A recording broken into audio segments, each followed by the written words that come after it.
എല്ലാവർക്കും മല്ലീസ് ഹാപ്പി വേൾഡിലേക്ക് സ്വാഗതം. ഇന്നത്തെ വീഡിയോ വളരെ എളുപ്പത്തിൽ തയ്യാറാക്കാൻ പറ്റുന്ന നല്ല ടേസ്റ്റിയായ ഒരു 4 മണി പലഹാരത്തിൻ്റെ റെസിപ്പിയാണ്. ഇതിനായിട്ട് 1 കപ്പ് റവ ഞാനൊരു മിക്സിയുടെ ജാറിലോട്ട് ഇട്ട് കൊടുത്തിട്ടുണ്ട്.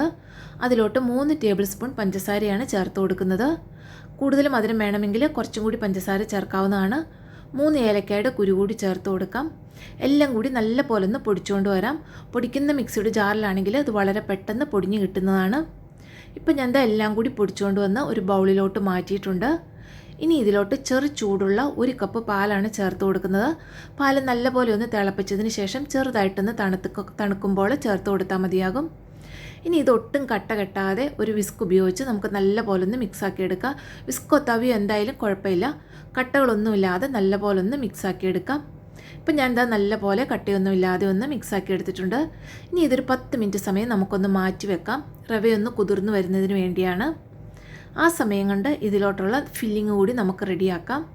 അതിനായിട്ട് ഞാനൊരു ബൗളിലോട്ട് 1 കപ്പ് തേങ്ങ എടുക്കുന്നുണ്ട്. അതുപോലെ തന്നെ അതേ കപ്പിൽ തന്നെ 1 കപ്പ് ശർക്കര ഗ്രേറ്റ് ചെയ്തതും കൂടി എടുക്കുന്നുണ്ട്. ഇതിന് പകരം നിങ്ങൾക്ക് വേണമെങ്കിൽ പഞ്ചസാര ഉപയോഗിക്കാവുന്നതാണ്. ഇതിലോട്ട് 1/2 ടേബിൾ സ്പൂൺ ഏലക്കാപ്പൊടി ചേർത്ത് കൊടുക്കുന്നുണ്ട്. പഞ്ചസാര ചേർത്ത് പൊടിച്ച ഏലക്കാപ്പൊടിയാണ്. ഇനി ഇതെല്ലാം കൂടി നല്ലപോലെ ഒന്ന് മിക്സാക്കി എടുക്കാം. ഞാനിപ്പോൾ വളരെ സിമ്പിളായിട്ടുള്ള ഒരു ഫില്ലിംഗ് ആണ് എടുക്കുന്നത്. നിങ്ങൾക്ക് ഇതിലോട്ട് പഴം ചേർത്തോ അവല് ചേർത്തോ ഒക്കെ വിളയിച്ചൊക്കെ ഇതിലോട്ട് ചേർക്കാവുന്നതാണ്. ഇപ്പോൾ ഞാൻ ഫില്ലിംഗ് നല്ലപോലെ ഒന്ന് മിക്സാക്കി എടുത്തിട്ടുണ്ട്. ഇതുപോലെ ശർക്കരയ്ക്ക് പകരം പഞ്ചസാര ഉപയോഗിച്ചാലും കുഴപ്പമൊന്നുമില്ല. ഇനി നമ്മൾ ഏത് പാത്രത്തിലാണോ ഉണ്ടാക്കുന്നത് ആ പാത്രത്തിൽ കുറച്ച് എണ്ണയോ നെയ്യോ ഒന്ന് തടവിയെടുക്കാം. ഞാനിപ്പോൾ ഇതുപോലെ ബൗളിലാണ് എടുക്കുന്നത്. നിങ്ങൾക്ക് ബൗളില്ല എന്നുണ്ടെങ്കിൽ സ്റ്റീൽ പ്ലേറ്റിൽ ഉണ്ടാക്കാം, അല്ലെങ്കിൽ ഇഡ്ഡലി തട്ടിലും ഉണ്ടാക്കാവുന്നതാണ്. ആ സമയം കൊണ്ട് നമ്മുടെ റവയെല്ലാം കുതിർന്ന് ഒന്ന് തിക്കായി വന്നിട്ടുണ്ട്. ഇനി ഇതിലോട്ട് എക്സ്ട്രാ പാലോ വെള്ളമോ ഒന്നും ആഡ് ചെയ്യണ്ട. നമ്മൾ ഇതുപോലെ നല്ല പോലെ ഒരു 2-3 മിനിറ്റ് സമയം മിക്സ് ചെയ്ത് കൊടുക്കുമ്പോൾ ഇതിൽ നല്ല പോലെ സോഫ്റ്റായിട്ട് ബാറ്റർ നല്ല ഫ്ലഫി ആയിട്ട് വരുന്നതാണ്.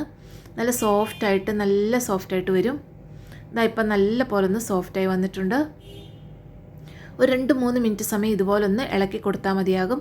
ആ പഞ്ചസാര കൂടി ഒന്ന് നല്ലപോലെ മെൽറ്റായി വന്നു കഴിയുമ്പോൾ ഇതുപോലെ നല്ലൊരു മാവ് കിട്ടും. ഇനി നമ്മൾ ഏത് പാത്രത്തിലാണോ ഉണ്ടാക്കുന്നത് ആ പാത്രത്തിലോട്ട് ഒരു ചെറിയ ലെയറായിട്ട് അടിയിൽ ഒഴിച്ചു കൊടുക്കാം. ഇപ്പം ഞാൻ ഒരു 1.25 തവിയോളം കോരി ഒഴിച്ചിട്ടുണ്ട്. ചെറിയ തവിയാണ് ഞാൻ എടുത്തിരിക്കുന്നത്. ഇനി അതിന് മുകളിലോട്ട് നമ്മൾ റെഡിയാക്കി വെച്ചിരിക്കുന്ന ഫില്ലിങ് വെച്ച് കൊടുക്കാം. ആവശ്യത്തിനുള്ള ഫില്ലിംഗ് കൂടി വെച്ച് കൊടുത്തതിന് ശേഷം അതിന് മുകളിലോട്ട് വീണ്ടും നമുക്ക് ബാറ്റർ കോരി ഒഴിക്കാം. മുകളിൽ ഒഴിച്ചു കൊടുക്കുമ്പോൾ വളരെ തിൻ ലെയറായിട്ടുള്ള ഒരു ബാറ്റർ ഒഴിച്ചു കൊടുത്താൽ മതിയാകും. ആ ഫില്ലിംഗ് ഒന്ന് കവർ ചെയ്യാൻ പാകത്തിനുള്ള ബാറ്റർ ഒന്ന് ഒഴിച്ചു കൊടുത്താൽ മതിയാകും. ഇപ്പം ഞാൻ അതിന് മുകളിലോട്ടും കുറച്ച് ബാറ്റർ കൂടി ഒഴിച്ചു കൊടുത്തിട്ടുണ്ട്. ഇതുപോലെ വളരെ തിന്നായിട്ടൊന്ന് ലെയർ ചെയ്തെടുത്താൽ മതി. ഇനി നല്ലപോലെ ഒന്ന് ടാപ്പ് ചെയ്ത് കൊടുക്കുമ്പോൾ അത് സൈഡിലോട്ടെല്ലാം പോയി നല്ലപോലെ ഇതായി കിട്ടിക്കോളും. അതുപോലെ തന്നെ ബാക്കിയുള്ള ബൗളിലോട്ട് നമുക്ക് ഫില്ല് ചെയ്തെടുക്കാം. ഇപ്പം ഞാൻ 4 ബൗളിൽ ഫില്ല് ചെയ്തെടുത്തിട്ടുണ്ട്. കാരണം എൻ്റെ സ്റ്റീമറിൻ്റെ തട്ടിൽ 4 ബൗളാണ് പോകുന്നത്. അതുകൊണ്ട് 4 എണ്ണമാണ് ഞാൻ ആദ്യം റെഡിയാക്കി എടുത്തിരിക്കുന്നത്. നമ്മൾ ഈ ബൗളിലോട്ട് ഫില്ല് ചെയ്യാൻ പോകുന്ന സമയത്ത് സ്റ്റീമറിൽ വെള്ളം ചൂടാക്കാൻ വയ്ക്കാൻ മറന്നു പോകരുത്. ഇപ്പോൾ അതിൻ്റെ മുകളിലോട്ട് ഞാൻ കുറച്ച് റേസിൻസ് വെച്ചൊന്ന് ഡെക്കറേറ്റ് ചെയ്തെന്നുള്ളൂ. ഡെക്കറേറ്റ് ചെയ്തില്ലെങ്കിലും കുഴപ്പമൊന്നുമില്ല. ഇപ്പോൾ സ്റ്റീമറിൽ വെള്ളം നല്ല പോലെ ചൂടായിട്ടുണ്ട്. അതിന് മുകളിലോട്ട് നമുക്ക് ബൗളെല്ലാം വെച്ച് കൊടുക്കാം. ഇനി ഇത് അടച്ച് ഒരു 15 തൊട്ട് 20 മിനിറ്റ് വരെ വേവിച്ചെടുക്കണം. ഇപ്പോൾ ഒരു 15 മിനിറ്റ് കഴിഞ്ഞിട്ടുണ്ട്. ഞാനൊന്ന് തുറന്ന് നോക്കി. ഒന്ന് നമുക്ക് സ്ക്യൂർ വെച്ച് കുത്തി നോക്കാം. ഒരു ടൂത്ത് പിക്ക് വെച്ചാണ് ഞാനിപ്പോൾ കുത്തി നോക്കിയത്. വളരെ ക്ലിയർ ആയിട്ട് കിട്ടിയിട്ടുണ്ട്. നമുക്കിനി ഇത് മാറ്റാം. തണുത്തതിന് ശേഷം നമുക്കിത് ഈ ബൗളിൽ നിന്ന് മാറ്റാവുന്നതാണ്. നല്ലപോലെ തണുത്ത് വന്നു കഴിയുമ്പോൾ ഇതുപോലെ കൈ വെച്ചിട്ട് ഒന്ന് അടർത്തിയാൽ നമുക്കത് കയ്യിലോട്ട് അടർന്ന് കിട്ടുന്നതാണ്. വളരെ എളുപ്പത്തിൽ ഇത് അടർത്തി എടുക്കാൻ പറ്റും. ഇതിൻ്റെ ഉള്ളിൽ നല്ല ഫില്ലിങ് വെച്ചിരിക്കുന്നതുകൊണ്ട് നമ്മൾ പാലൊക്കെ ചേർത്ത് ഉണ്ടാക്കിയിരിക്കുന്നതുകൊണ്ടും നല്ല ടേസ്റ്റി ആയിട്ടുള്ളൊരു പലഹാരമാണ്. ഇതിൽ ബേക്കിംഗ് സോഡ ഒന്നും ചേർത്തിട്ടില്ല. അതുകൊണ്ട് വളരെ ഹെൽത്തിയുമാണ്. എല്ലാവരും ട്രൈ ചെയ്ത് നോക്കുക. വീഡിയോ ഇഷ്ടമായെങ്കിൽ ചാനൽ സബ്സ്ക്രൈബ് ചെയ്യുക, ലൈക്കും കമൻറ്റും ചെയ്യുക. എല്ലാവർക്കും നന്ദി. താങ്ക്